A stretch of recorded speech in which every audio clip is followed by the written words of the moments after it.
Hey everybody, I'm Geno Reynolds from The Real Opinion. As a fan of the Ninja Turtles, other than a few minor things, I had been impressed and honestly surprised with what I had seen from the new movie so far. So let's get right to it. Did the new Ninja Turtles movie kick some shell? Let's take a look. When a terrorist group has an ironclad hold on the city needs heroes. While investigating this terrorist group, reporter April O'Neil witnesses somebody or something fighting back against the terrorists. She will soon discover that this city now has its heroes. Heroes in a half shell, that is. As usual, I'll get to the fanboy stuff in a bit. While this movie has its moments, it ultimately suffers from a couple of key things. The first is that the plot is way too convenient. I can't really say why I feel this way without spoiling too much, but let's just say that all the puzzle pieces, meaning characters and plot, fall into place a little too easy.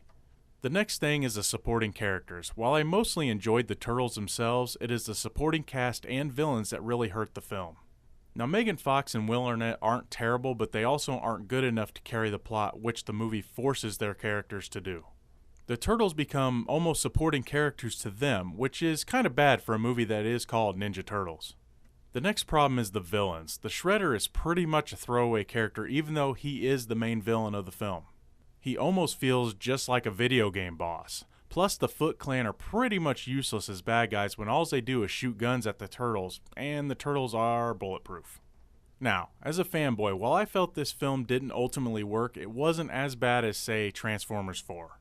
This movie at least got the Turtles right when it came to their attitudes and characters, and the look of them really didn't bother me at all. While Megan Fox was not as bad as I thought she would be, I still didn't think she should have been April O'Neil. I do give her credit for being a fan of the series, though. The adaptations of Splinter and Shredder were probably the movie's biggest mistake. These two have what is probably the best story in the whole mythos of the Turtles, but here they try to make them epic rivals with absolutely no backstory. Their history and rivalry is just too interesting and complicated to just write off. Plus, and this is the biggest crime, I find it hard to believe that Splinter can learn the art of ninjutsu from a book he found in the sewer, master it, and then become the ultimate teacher. Now, I'm all for mixing up the origin story, but this and the whole convenient plot thing I mentioned earlier just didn't make sense at all. The convenient plot, weak supporting characters, and uninteresting backstory really hurt what could have been a decent reboot. It had promise, but ultimately didn't deliver what probably most fans of the series wanted. At least it was a shell of a lot better than Transformers 4, but remember, it's only just one guy's opinion. I'm Geno Reynolds from The Real Opinion. Until next time.